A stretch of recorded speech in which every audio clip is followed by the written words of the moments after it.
welcome to our discussion about issues of importance to the South Caucasus. I'm Dr. Joanne Lasowski, author and journalism educator, and with me today is Sevinch Osmanqizi, journalist and YouTuber. Hello, Sevinch. Hello, Joanne. How are you doing? Terrific. Let's begin by talking about Ali Aliyev's case. This is a serious issue of human rights violations in Azerbaijan. He's still in jail since January 13th. He's a doctor, a medical educator, a teacher, a leader of the IP, the opposition party, or the Citizen and Development Party in Azerbaijan. He's been accused of two criminal charges. He's had two criminal charges and been accused of both and convicted of both. Now, a third criminal case has been opened against him with the new trial on May 27th. What is the basis of this third criminal case that was imposed while he was in jail? How could he commit a crime while in prison? Explain this to me. That's a very interesting question indeed. I mean, how can a person continue doing crime, so to speak, while in prison? In fact, this third criminal case has been launched against him is filed by a former ruling party high-ranking official, and this is also Article 148 of the Criminal Code of insult. And interestingly, what happens is that this is the third already criminal case started in just 4 months against the same person. And the very first two criminal cases, one after another, actually were over the same, so to speak, crime. Which was just an interview, incidentally, with this very channel, Osmanqizi channel. Which is also unprecedented because, according to Azerbaijani legislation, you cannot be convicted twice over the same, so to speak, crime under the same charges. But this is unprecedented. We already have two separate criminal cases, and here is the very third one already in the past 4 months. I think in the US they call that double jeopardy. This sounds like triple jeopardy now at this point. I'm wondering, you talked about the issue, the new media law that was in place last December, and that these three criminal cases against Ali Aliyev have to do with freedom of speech, right? This media law. And you talked about 148, which is an insult, right? And he's also been convicted under libel, which is Article 147, right, of the Criminal Code. And yes, this is all about speech. It looks like Azerbaijan, in Azerbaijan, you can be jailed for quite a long time for what you write or say, or in the case of Ali Aliyev, is what you think. I'm very concerned that this governmental response may be characteristic of an authoritarian state, because he's an opposition leader, correct? Absolutely. Outspoken, critical of the government, and it is believed that it's his critical speeches and interviews that provoked these fake criminal cases. It is, you absolutely correctly characterize the situation. Indeed, it is the freedom of speech, or indeed, I would say freedom of thought. Excuse me. Sure. That is at stake here, because neither libel nor defamation or insult should be part of the criminal code. And indeed, Women's Media Watch and other rights organizations have campaigned for years to remove these charges from the criminal code of Azerbaijan, because in a democratic country one should not be sent to prison for what he says or what he thinks or for some press interview. Indeed, so it is interesting that these criminal cases, which rights activists believe are politically motivated, that this is like the government itself is behind these charges, are indeed are instituted so that to keep Ali Aliyev in prison as long as possible. In fact, last week, rights defender Rufat Safarov was telling me that looks like the government is afraid that Ali Aliyev may come out of prison as a hero. He can be viewed, he can be seen as a brave, courageous person, that the government is trying to break him. So that adds to the pressure. So they're putting pressure on him while in prison. In fact, Ali Aliyev was has told the trial that a government person was sent to him, that he told him, he actually threatened him. He said that if he does not start cooperating with the government, that if he does not stop criticizing President Aliyev, his officials, he may get killed. That he was even told that we will just do injection that will be fatal, you will die here, so you better think about it twice. So this is the message that we received from Ali Aliyev while he was in prison, and I think it is because of the public exposure that we were able to spread the word, to make it public in time that Ali Aliyev is still alive. But this was a very serious threat. It shows that even in prison, the government is trying to put pressure on him to silence him, and this third criminal case is just yet another indication of this pressure. How can we be absolutely sure that this person who threatened his life was indeed from the government? Do we have a name? It's a very interesting question, Joanne. In fact, this pressure started well before he was thrown into jail. Last week, several times he was called to the prosecutor's office, or he's been summoned to the Ministry of National Security. And at the president's office, he had a meeting with the head of the section of the president's administration. Her name is Sabina Salmanova. And she also threatened, we believe, Ali Aliyev, that if he does not cooperate with the government, there will be prison sentences. So Ali Aliyev told this person, this official of the president's office, that you cannot. Back then, there was only one criminal case started against him, and that was with regard to the helicopter crash. So Ali Aliyev said that, are you trying to tell me that you're gonna throw me to jail over this crash? And Sabina Salmanov's answer was that there may be more prison convictions. So what we see now is that this was just a warning, and these criminal cases that are opened one after another is actually that becoming a reality. So we do have persons' names. Ali Aliyev made public that there was a pressure on him. He was talking about this in YouTube channels, in our TV channel. He was telling that there was a pressure going on him, that he should stop criticizing, that he should stop mentioning President Ilham Aliyev's name, he should stop talking about corruption in Azerbaijan, he should not be mentioning those corrupt officials. So that's been going on for months. Before December, before January, but January he was finally thrown into jail, and while in jail we see new cases opened against him. Now I'm going to give you a chance to take a drink there while I ask about this idea of being convicted a number of times on the same or similar charges. And what's curious to me about this sentencing is that the sentencing is running one sentence after the other and not at the same time, not concurrently. So it seems like they're trying to inflict these kinds of sentences so that he will remain in prison indefinitely. How is this possible?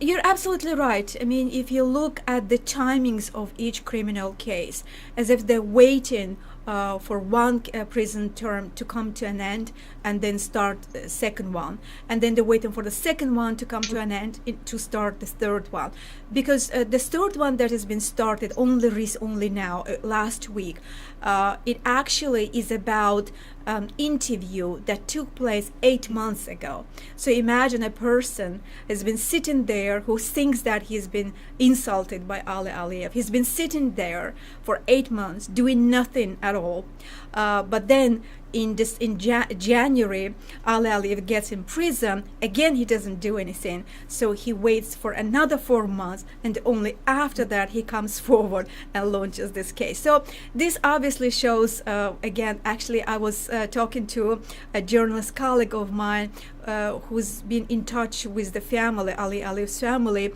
when the news hit the headlines. The government media ran headlines that third criminal case, new criminal case launched against Ali Aliyev. So it was already in the news, already in the headlines in the government media. So this journalist calls the family of Ali Aliyev. They say that, oh, we know nothing about this. Then 2 more days passes, and Ali Aliyev calls his family, and he finds out about third criminal case from his family. So this is really nonsense, because what happens is that if somebody launches a criminal case against you, there should be preliminary investigation before the criminal case instituted. So your lawyers should be involved with it.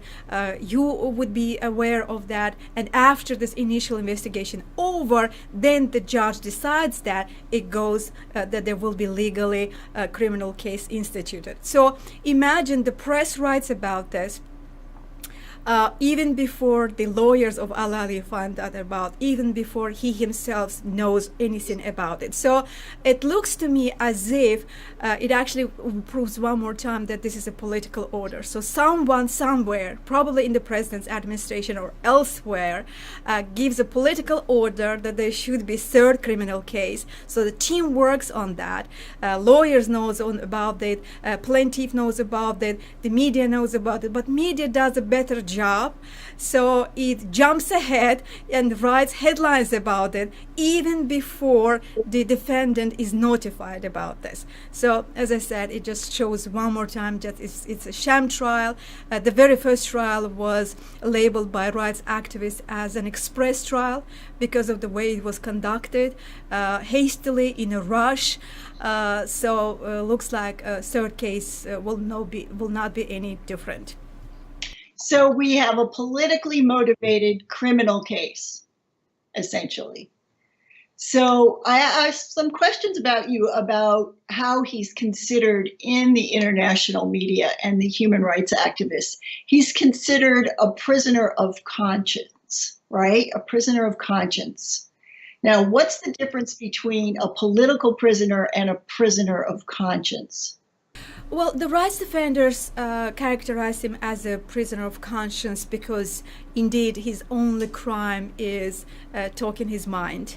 There is no crime committed otherwise, because looks like the government was trying hard to come up with some kind of offense against him. But, you know, as you said yourself, he's a teacher, he's a doctor, he's a father. So you can't create a case like, oh, he's using drugs or he's beaten someone or he's attacked someone.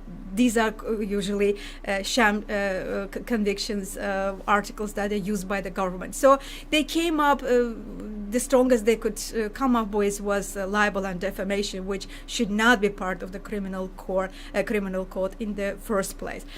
So he is definitely a prisoner of conscience because he hasn't done anything. He's been just giving interviews. He's been critical of the government. He's been expressing his view, his opinion, often critical of what the government was doing. He's been tackling corruption a lot. He was after corrupt officials. He was was naming them and shaming them. He was talking about the corruption investigations. They were saying that these corrupt officials should be brought to justice. They were saying that he was saying that public officials should not be engaged in this kind of behavior. He was really after them. So it is no surprise that the government was trying to get back at him. But as I said, it's very hard to go after a person with such a high profile, because how outspoken. It is obvious that it is political. So therefore, they've been using these people. For instance, if you look at the latest case, who the plaintiff is. Interestingly, when the media wrote about the start of the third criminal case, that was a very interesting news story, because they said criminal case started against VIP leader Ali Aliyev. So they go into detail about the article, about the conviction, it's about the name of the lawyer, of the judge, but they don't even mention who the plaintiff is. So that was very interesting. So it was only days after that we were able to find out who the plaintiff is, because plaintiff is the ruling party high-profile official. He's been head of one of the YAP party branches in Azerbaijan. He was only recently expelled from the party because of the wrongdoings, because of his behavior when his intimate video came out. So the party just expelled him from his from the party position. So therefore they were pushing it, but on the other hand they wouldn't name him. So they were hoping that it will stay just anonymous. Of course that couldn't happen. We were able to find out who the person is. So I'm saying is that these cases are, in Azerbaijani language there is a word uzaduran. It's a term that has been created recently to name those people that the government uses to get back at their critics. So these are people who usually have some convictions or some wrongdoings, and therefore the government is able to use them the way they want. So they appear at the court cases, at trials, they give fake information, they pretend to be someone they are not, and all three of them, all those three criminal cases in Ali Aliyev's case, looks like are instituted by these three, as we say in Azeri, Uzadurans. Interesting. Thank you. Can you update us a little bit? I know you're in touch with Ali Aliyev and his family. Can you update a bit about the conditions of his imprisonment? I recall several months ago he was denied his medications. Is that still the case? And you talked about how he was sort of accosted by someone telling them that if he keeps it up, he will die from an injection. So that's a problem that's happening in prison, and he's also has other death threats as well. What is it like for him in prison these days? Joanne, I cannot be in direct contact with him. In fact, nobody can, because there is a very limited access to him. Even his family, even his lawyers have difficulty seeing him, getting meetings with him. My journalist colleague, for instance, he kept trying for so long just to see him. It's very hard to be in communication with him, but those rare chances when we get to hear from him, some of the messages sometimes can be really concerning, can be really worrying. For instance, he's been denied his medication for 3 weeks. So the prison management didn't give him his medications for 3 weeks. Again, were able to make it public, and then this problem was resolved. Or he's been kept in the same cell with a killer until recently for nearly 4 months, which is again against the regulations, because he's been accused in liable, but is being contained, is being kept in the same cell with a killer, someone who killed a person. Again, this is yet another way of putting pressure on prisoner. Or, for instance, as you mentioned, there was a direct threat to his life that if he doesn't cooperate with the government, he will be killed in prison. So we do get these kind of stories, or like, for instance, the rights defenders cannot get to see him. There was a video footages how right defenders were beaten up by the police in front of the Baku Court of Appeal, only because they were trying to get to his trial, just to participate, just to see what he's gonna tell him there, how is he gonna defend him. And they actually have beaten up these rights activists and his supporters of his party right in front of the trial court. So everything with him is more complicated. He's been treated as a political prisoner of conscience, so there is a special eye on him, on how he behaves, and rights activists, they're doing their job. They just need to report this. They need to see with their eyes, how the trial is being conducted, etc. It's very hard to do on that. So nobody is being led to the trial hall.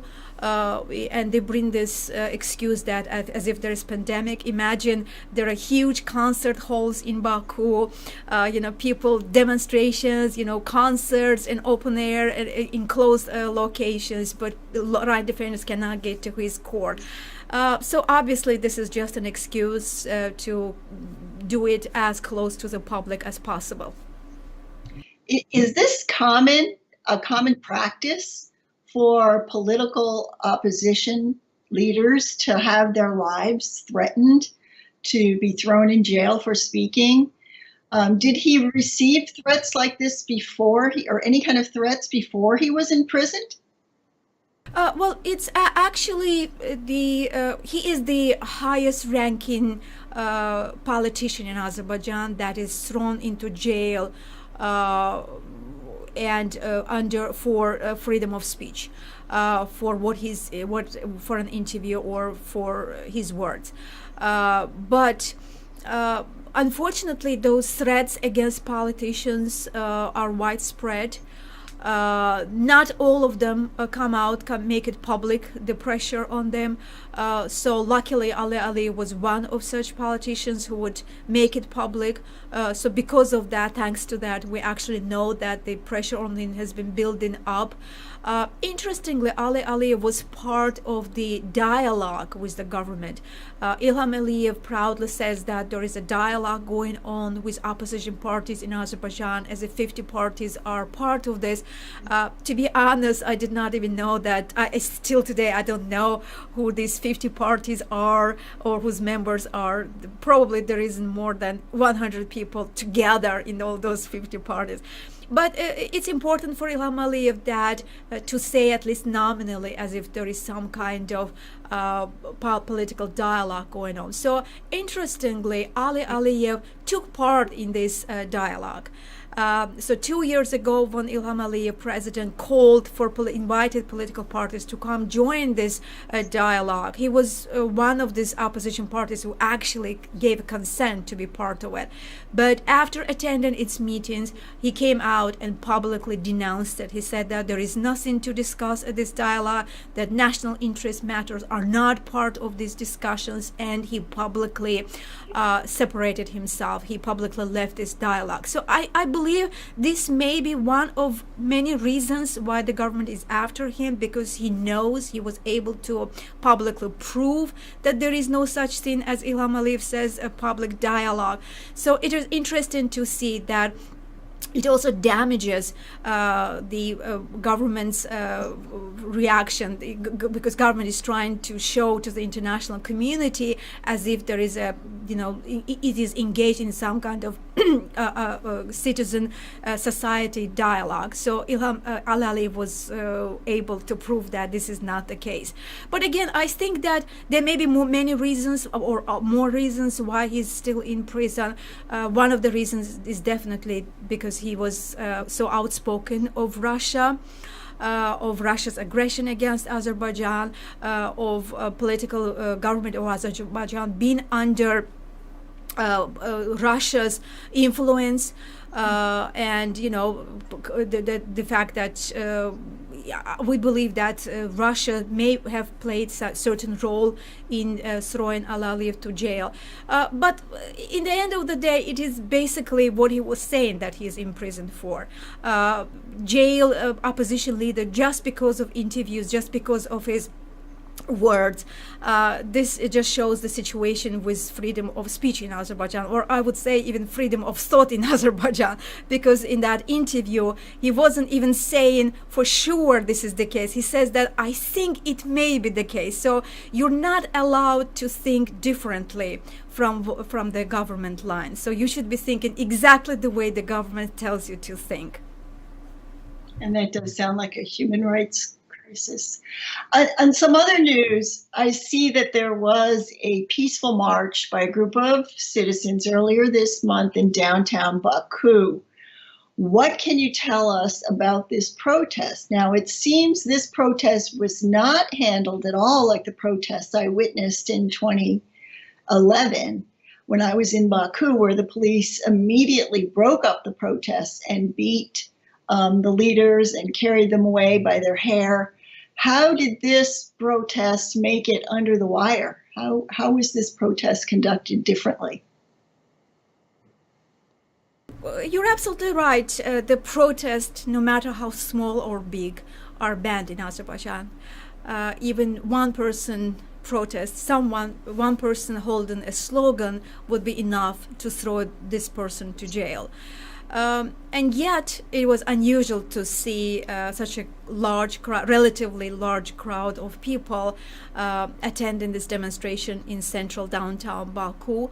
Obviously, kudos to its organizers. This is a group of civil society, NGOs, political activists who managed to bring together this group of people. The major slogan of this rally was, "We don't want criminal state." And the irony is that they were protesting against the police violence, but they themselves were beaten or were again subject to police violence at this rally as well. So 30 people were taken out of the city. They were left elsewhere so that they cannot stay for the demonstration. We have in pictures, in videos, how some of them were beaten, so on and so forth. But so there was, of course, violence in this rally as well, but not as much as you would see in other rallies and demonstrations when organized by political parties. I think it's not incidental. Because if you look at what's going on in Azerbaijan, in Armenia, we have nearly every day there are rallies in Yerevan, other parts of Armenia, when people are demonstrating, protesting against the Prime Minister Pashinyan. In Azerbaijan, Ilham Aliyev, on one hand, wanted to show that people do have freedom for assembly. But on the other hand, he was very cautious not to send a wrong signal to people that you can actually come out and protest against me. So there were no political slogans at this rally. No oppositions taking part in this rally. The only politician who was member of the organizers committee was Tawfik Yagublu, and the only reason he was part because he himself in the past was subject to police violence. So other than that, there were no political slogans, no politicians taking part. So I guess indeed, if that was the case, there would be even bloodier crackdown on that protest. So that's what the difference was. Now, there was a little bit of a problem when the Minister of the Interior, about this protest that happened on May 14th, the Minister of the Interior in Azerbaijan sent a statement forward protesting the British Embassy in Baku. And the British Embassy had called for human rights and freedom to assemble. And the Minister of the Interior now has demanded an apology from the British Embassy for interfering in Azeri affairs. Why did this demand? It's curious that it came from the Minister of the Interior and not Foreign Affairs Minister. Why this change in protocol? Do you have any idea? Well, there are a lot of things to be curious about in the statement. You're absolutely right. What does it have to do with the Minister of Interior? And does he have also a hat for Foreign Minister as well? Because you're absolutely right. It's usually Foreign Ministry that handles or deals with the foreign embassies. That is one part. But and also, like, in Azerbaijan lately, the government has been making people, protesters, to come out and do I am sorry videos. Like, for instance, a couple of truck drivers would close the road in protest to something, and later that day they would be filmed by the Interior Ministry publicly denouncing what they said and publicly saying that I apologize, I will not be doing that. So it's been going on for some time. So there are lots of jokes about this, that who is gonna be doing I'm sorry video this time. So this is actually shameful to see those videos, because that how the police has been getting those people apologize. Obviously they are tortured, they're beaten, they're forced to do I'm sorry videos. But the joke is that this time it's British ambassador's turn now to do I'm sorry video. But so just to give you background, like these videos, anytime police does a raid on somebody's home, etc., it usually ends up with the I'm sorry video. So if you protested, if you said that, for instance, there should be child allowance for our kids, and presidents should be doing this. So you see in the end of the day that the person apologizes to the president and says that I am sorry, I apologize to my people, I shouldn't have said that. Again, this is just a crackdown, this is just another form of repression, and but this time Interior Ministry went a little further, saying that as if the British Embassy's statement damages the reputation of the Interior Ministry. Usually, Interior Ministry uses this for crackdown on bloggers, on dissidents, on journalists. Like, for instance, police comes to arrest someone, and somebody, the person comes together, sits at the car, is taken to the police car. Once at the police department, it turns out that you've been against the police. So this is how these situations are being handled. And saying that actually British Embassy's statement interferes into internal affairs of Azerbaijan, also ridiculous, because those violences, human rights violations, are nobody's internal affairs anymore. It doesn't matter where they happen, whether it's Azerbaijan or Afghanistan or Iraq. If the police beats their citizens for their constitutional rights to speak, it can no longer be their internal affair. So this is, I believe, the Vilayat Evazov, the Interior Minister's statement, is a complete nonsense. I completely wholeheartedly defend what the British Embassy and US Embassy later on said in their statements, because it reflects the reality, because this is a constitutional right of people to assemble, to protest, to say what they have, what bothers them, and Interior Ministry has no constitutional authority to interfere like that.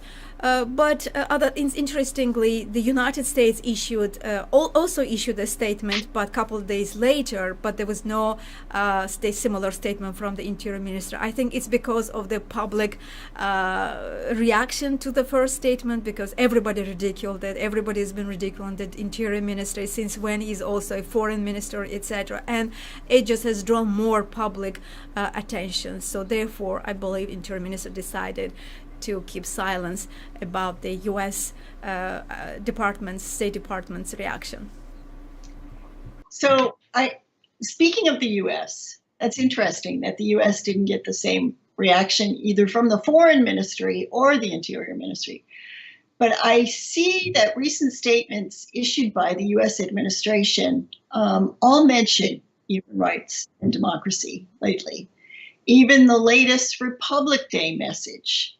How effective are these messages in persuading the Azeri government to review its stance on human rights and democracy?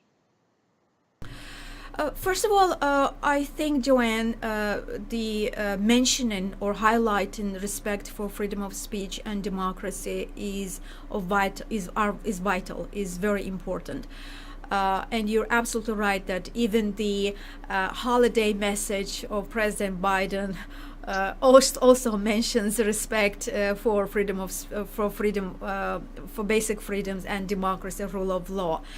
So people do get that message that because the government likes to twist everything in its own favor, that we are in close relations, close cooperation, we're partners with the West, with America, with Europe. So the very fact that these statements, even the holiday message, contain those words, those expressions, those invitation to respect human rights are very important. So and I believe that the embassy should do more to contribute to further respect for rule of law. And I forgot the question. Why is it? Does it have any effect on the government Yes. or even people in Azerbaijan? Is it a persuasive message from the U.S.? Is it going to be effective in any way in maybe moving the country closer to a democracy? It's we live in historic times. Russia's invasion in Ukraine, which makes all countries around the world, especially authoritarian regimes, to reassess their situation, their security, their future, their tomorrow. And I believe Azerbaijan is no exception. Of course, people in Azerbaijan also are thinking about this. What's next? If Putin fails, that means Ilham Aliyev and other authoritarian leaders in the region will also fall. So it is actually a call for authoritarian regimes to understand that these are critical times, that you either change or you realize that priorities in the world change, that you cannot continue sell oil, energy, gas and expect the world to keep silent, that it's not enough, that you gotta start respecting your own citizens, their rights to free elections, to free media, freedom of speech, etc. And this is a wishful thinking that they will understand. It will be lesson to them that it's better to change today than tomorrow when it's late. But unfortunately, what's happening lately in Azerbaijan, I would call a new crackdown wave.